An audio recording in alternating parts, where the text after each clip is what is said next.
Greetings, my friends and listeners, to another episode of Classic Radio Mysteries and Adventures. I am your host, Jordan Avon, and this episode will be another offering from the 1950s science fiction radio program Dimension X. It's entitled Courtesy, 1951, by author Clifford Simak. Let's begin.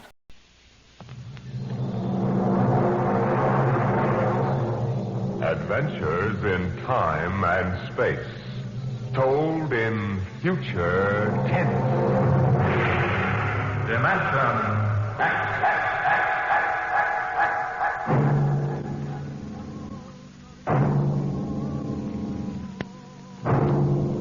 The National Broadcasting Company, in cooperation with Street and Smith, publishers of astounding science fiction, bring you Dimension X.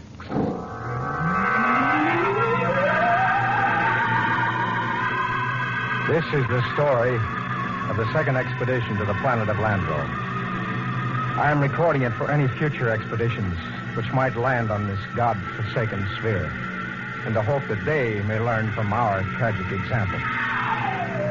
As I write, there are 2 of us left. 2 out of an original complement of 180 men. One of us, myself, will be dead in less than 27 minutes. As for the other, heaven have mercy on him. This is how it happened.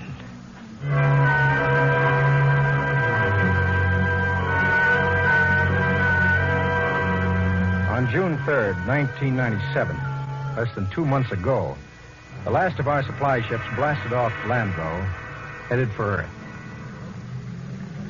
Well, there she goes.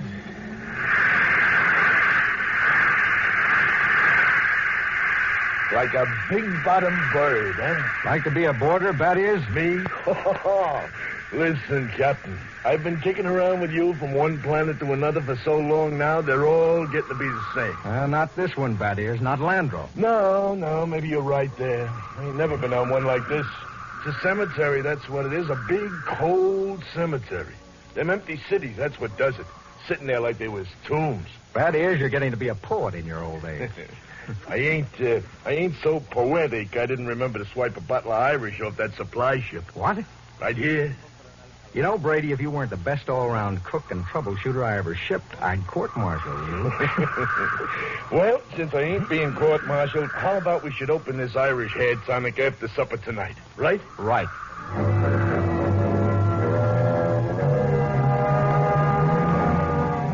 We walked back to the cluster of plastic huts we call the base. It was beginning to freeze up, and that purplish glow had settled across the planet.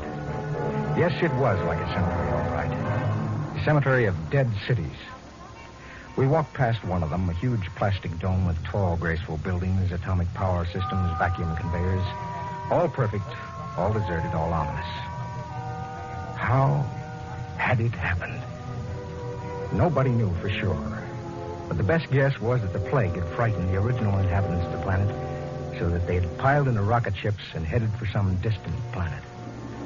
I often wondered why a civilization so advanced as Landro could not find a serum to beat the plague. Well, maybe the Aborigines back in the hills knew the answer. Those strange, ugly little people who had taken to the caves the day we landed. All we knew of them was what we found in the anthropological report of the expedition which preceded ours, and an occasional glimpse by someone on a hunting patrol. When I reached my shack, Morgan, the expedition surgeon, was waiting for me. He was sweating like a pig, and it wasn't the heat because my shack was as cold as a grave. Good evening, Captain Morgan. Well, what brings you here, It's Doctor? a matter of the serum, sir. What about the serum? It's just that, well, it's no good. No good. It's too cold. 10 years too cold. Didn't you examine it? Yes, I did, but, well, my eyesight has been failing lately. Well, are you aware, Doctor, that the last supply ship has returned to Earth? Do you know we'll have no more contact for 2 years? Well, I must have misread the label, sir. Dr. Morgan, just how long do you give us? Well, the present immunity will last a week or so, and then it's just a question of time until someone picks up the plague. After that... A month. 2 months at most. Do you have any thoughts as to how we might save ourselves? No, sir, I'm afraid not. What about the natives? They don't die from the plague. They must have a treatment for it. If they didn't, there would be no natives. Would you be willing to go on an expedition to the hills to find out? Right now, Captain, I'd be willing to do anything. Absolutely anything. I'm truly sorry, sir. You're sorry. Dr. Morgan, would you mind telling me how it feels to murder 180 men? 181? Including yourself?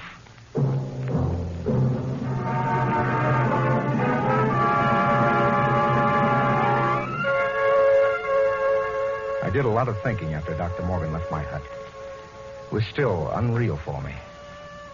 After all, the planning of an expedition was no simple thing.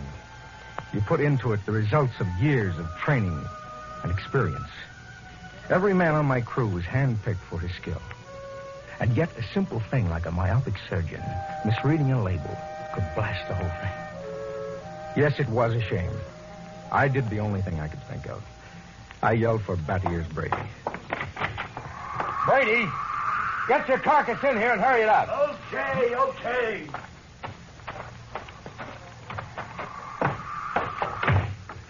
What's up? Sit down, Batty Ears. You got trouble, Ira? We got trouble. What? The serum's no good. What? Morgan forgot to check it. It's 10 years too old. Holy jumping snails. You're going to court martial? Well, it wouldn't do much good. We'll all be dead pretty soon unless somebody figures something out. Why did they send these civilians with us? Well, it was a mistake. Anybody can make a mistake. Only this was a big one. Ira, what are you going to do? Well, there's only one chance. One chance in 10 million. What? The natives. Them cave rats, what good can they do us? They don't get the plague. So? So maybe they know a cure. Oh, listen, those gimpos don't know nothing. Take it from me. It's the only chance. Okay, let's get a few of them and beat it out of them. That's why you're here. Shoot. How'd you like to come along on a little expedition up to the cave country? That's a good way to die young.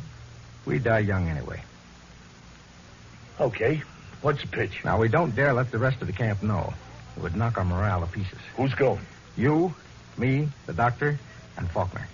Faulkner? Listen, Ira, he's worse than the doctor. Well, I know he isn't exactly the man for a hunting trip, but he knows more about the native culture than anybody here. Now, he's the only one who's completely familiar with the records of the first expedition. Okay, so it's me, you, the doc, and Faulkner. When do we start? Tonight, in half an hour. Now, we should reach the cave country by tomorrow.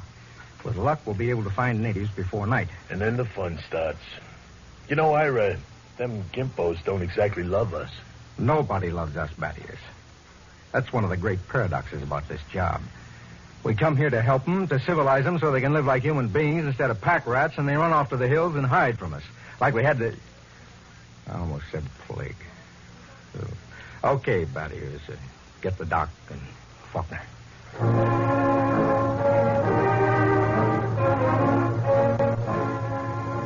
Benny Faulkner's body was small and consumptive.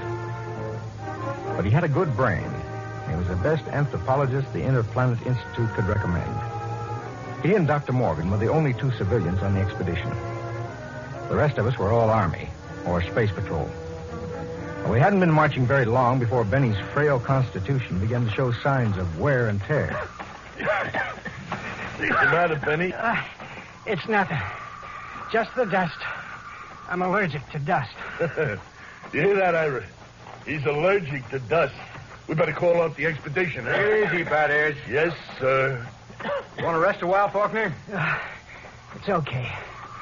I can make it. Well, we should be in the cave country in an hour or so. It'll be daybreak then, and the going will be easier. How about you, Doctor? I'll make it. Okay.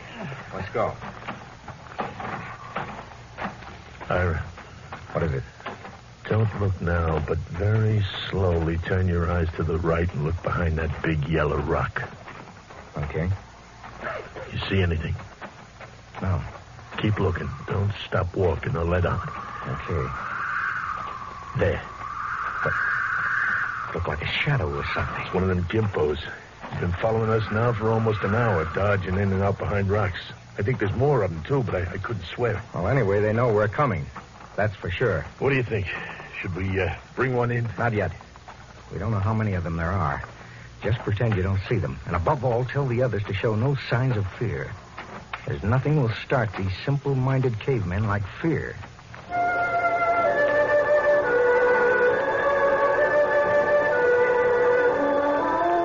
That was it. The manual said under no circumstances shall a member of the patrol display fear before a native. The dignity of the Earthman must be preserved at all costs. Walk erect, be firm but just, and do not allow the native to feel he is your superior. It was a good rule, and it always worked. And just before dawn, we reached the cave country.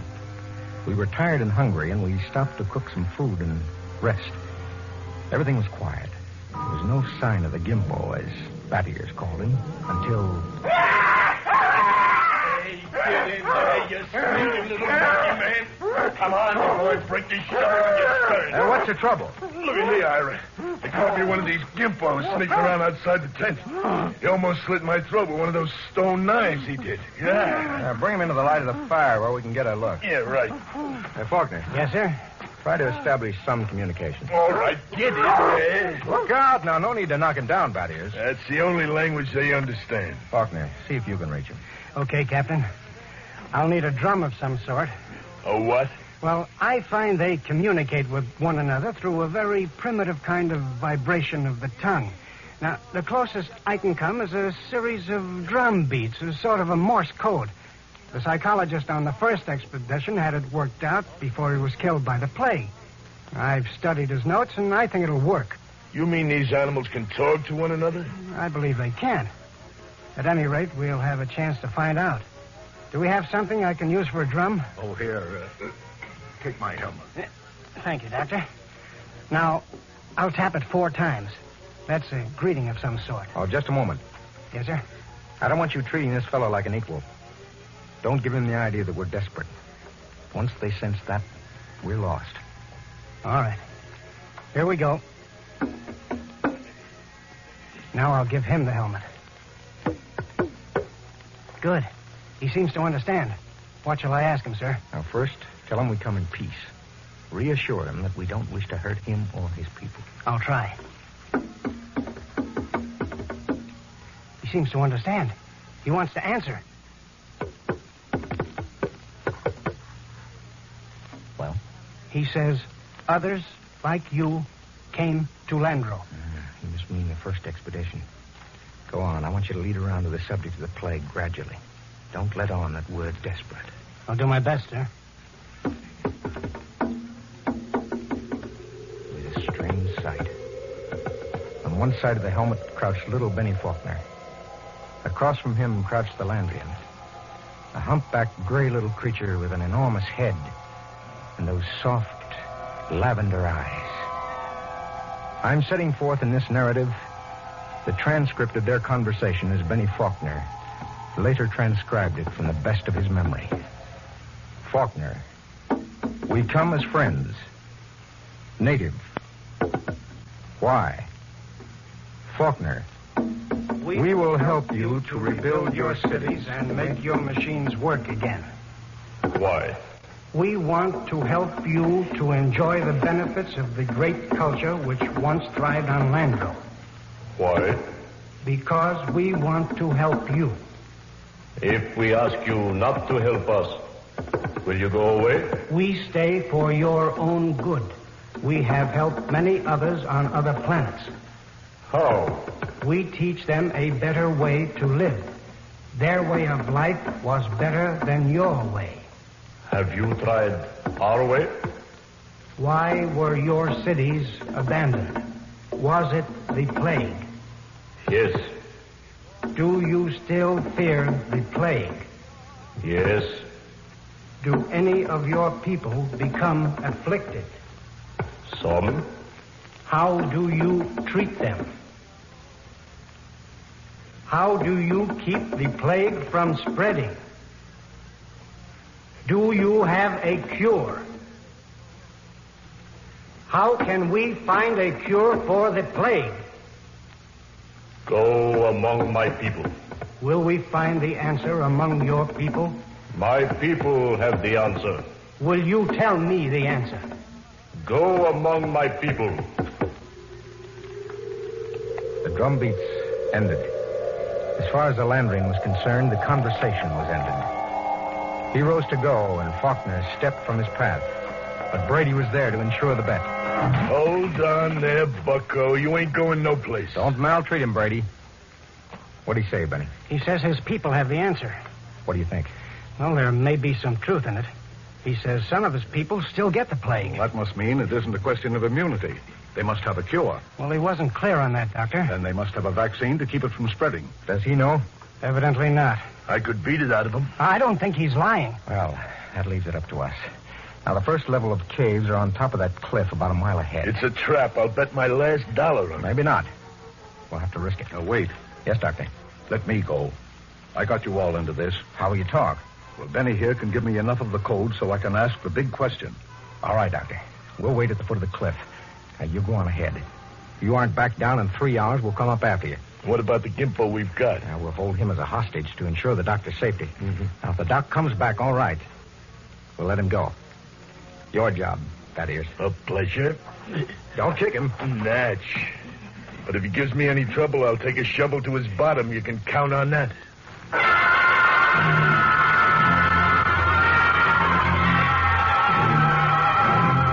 It took Dr. Morgan about an hour to pick his way up the side of the cliff to the first of the openings where the Landrians lived. He waved to us before he entered the mouth of the cave. And we waved back. Then we settled down to wait.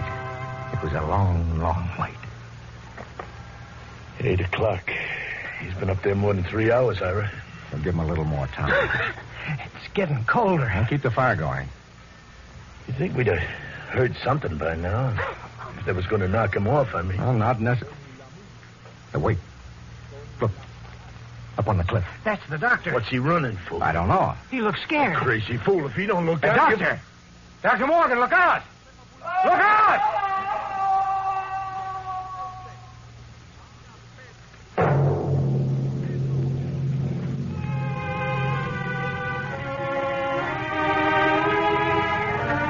We found him at the foot of the cliff, crumpled and broken. We never knew why he had thrown himself off. Scrawled across the pad he had taken with him, on which to make notes concerning the answer, was a single word. The word was courtesy. The expedition was a failure. Okay, that's it. We have to head back for camp and just wait and pray. Not just yet, Ira. Okay? What's on your mind, Battier? If it's all the same to you, I'd like to take the Gimpo here out behind the rocks and have a talk with him. Okay, Ira? What do you think you'll accomplish? I don't know. Just a quiet little talk. No violence. No violence. Just a real, earnest type conversation. Okay, Ira? It was one of those decisions a commanding officer dreads. 180 lives against the chance that Battiers could persuade the little gray man to give an answer he might not even know. I nodded, and Battiers took the little native off behind an outcropping of rock. He was back in 15 minutes, dripping with sweat. Well? Let's go, Ira. Nothing, huh? But nothing. Is he, Yeah, they ain't made very good, those little gray people. They come apart too easy. So, let's go, Ira. All right. Benny. Hey, Benny. What is it? I feel kind of sick all of a sudden. He's got a weak stomach. Dust allergy. Hey, wait a minute. What is it, Benny? The back of my head. Dull kind of pain. Stick out your tongue. Give him a hand, Battiers. We've got to get him back to camp. What is it? I'm not sure. But that blackness on the tongue and the headache, it could be the plague.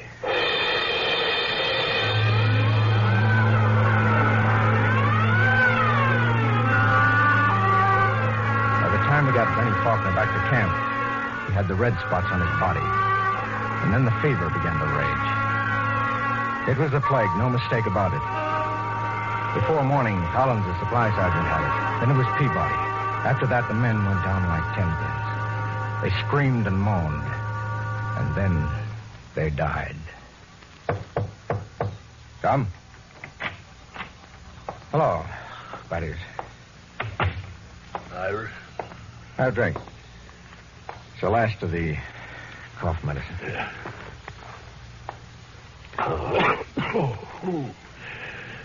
Tired.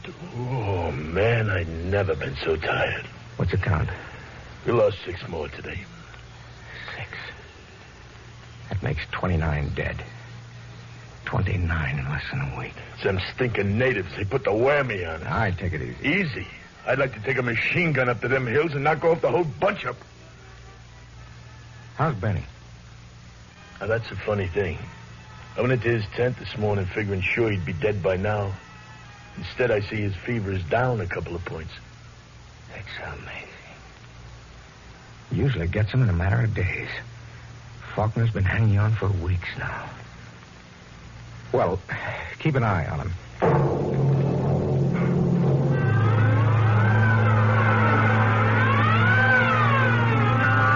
It was a nightmare of eternity after that.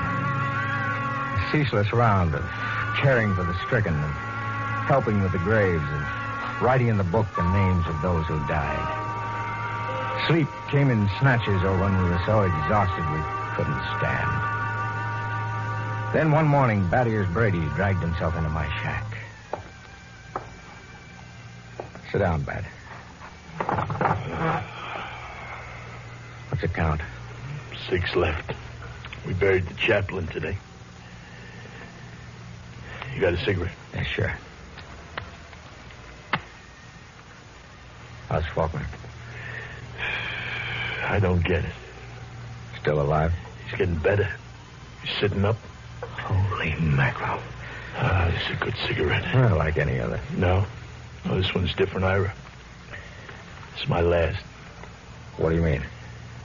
Take a look at my tongue, Ira. See? Little black spots.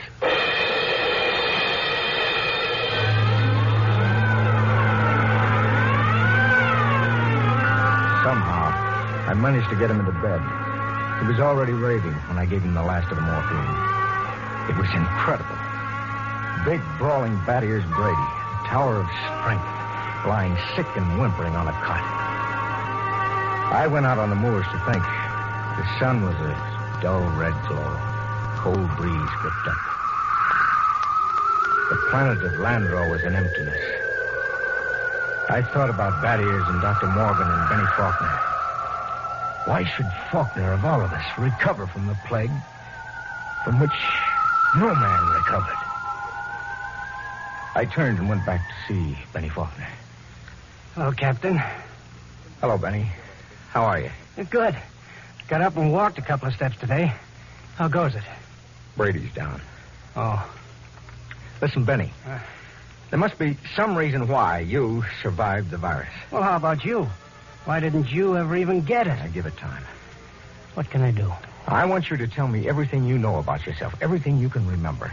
But why? Because somewhere in your makeup is some little thing that makes the difference. At least I can leave a record for any future expedition that comes to Landro. Okay? Okay, Captain Warner. Where do you want me to start? At the beginning. Now, I'm going to take notes. Well, I was born on the 2nd of July in 1971. My parents were ordinary people. My father was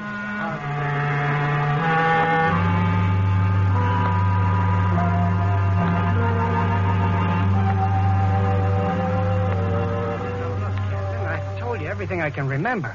For 3 days now you've questioned me. All right. Now take it from where the natives started to walk away. You stepped out of his path and Brady grabbed him. Okay, so I stepped out of his path. Why? What do you mean, why? Why did you step out of his path? Well, why not? Courtesy, that's why. What's the matter? Courtesy. Funny. That's the word that Dr. Morgan had written in his notebook. Well, I don't see... I don't either.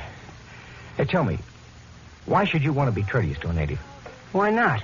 What about maintaining your own dignity? Are you talking about dignity or arrogance? Look, I don't get this at all, Captain. You're familiar with the records left by the first expedition, Benny. What happened with the natives? Well, the natives were friendly enough at first, but after a while they went back to the caves. And when we got here, they wouldn't come near us, right? Right. Yet we came to help them. So what? So maybe this, Benny. Maybe we were all wet in our deductions. Maybe those cities weren't deserted centuries ago after all. Maybe these little people up in the caves are the same people who used to live in those cities. Well, why should they leave? Well, maybe they found out the big cities weren't the answer. Maybe they found out that civilization doesn't necessarily bring happiness. So they just packed up and left. Returned to the simple life. That doesn't make sense. You're forgetting the plague. Benny, what is the plague? Well, I don't know. I think the plague was nothing more than what we know as greed and arrogance. Captain, you're going off your rocker. I think maybe we were in line to die of it, even if the serum had been good. Well, it violates all the laws of Earth. We aren't on Earth. We're on Landro. A planet a million light years from home. Now, why are we trying to take these primitive, happy people and make them like ourselves? Why are we trying to mold them to convince them that they belong in cities, that they should be building better can openers instead of just enjoying human relationships? Why, Benny? If that isn't sheer, stupid, crazy arrogance, my name isn't Ira Warren. The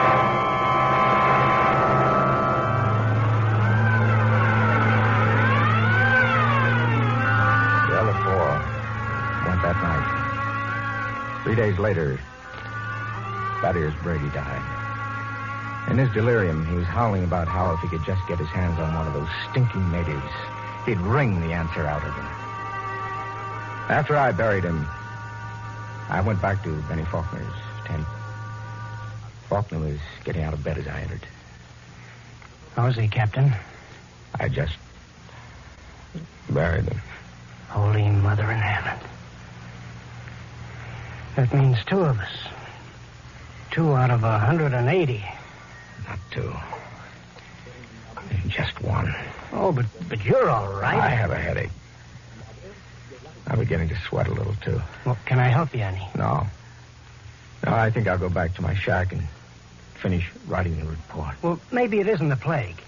No, Benny, I've seen it too many times to kid myself about it. Look, Captain, you don't believe that junk about courtesy, do you? I mean that stuff you were talking about the other night? That's a lot of nonsense. You must know that. Holy mackerel, Captain. You can't believe it. You can't. Good night, Benny. I think I'd like to be alone for a while. Okay. Good night, Captain Warren.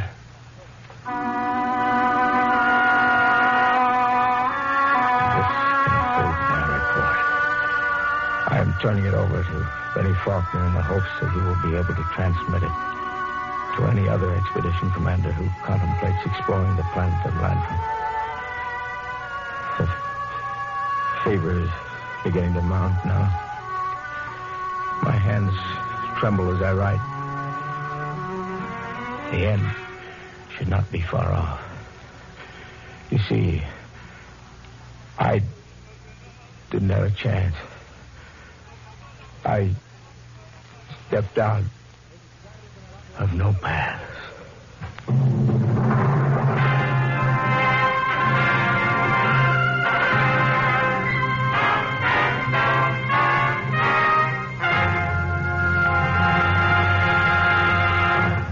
You have just heard another adventure into the unknown world of the future.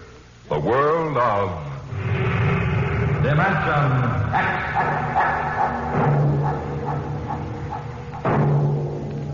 We are just beginning to discover how boundless our universe really is. And yet, what would it be like to live in a world no larger, say, than a single gigantic rocket ship? You'll find out more about it on Dimension X next week when we present Robert Heinlein's Universe. Dimension X is presented each week by the National Broadcasting Company in cooperation with Street & Smith, publishers of the magazine Astounding Science Fiction. Today, Dimension X has presented Courtesy from the current issue of Astounding Science Fiction. It was written for radio by George Lefferts from the story by Clifford Simak. Featured in the cast were Lawson Zerbe as Captain Warren, Bill Zuckert as Battiers Brady, and Bill Gray as Benny Faulkner. Your host was Norman Rose. Music by Albert Berman. Dimension X is produced by William Welch and directed by Fred Way.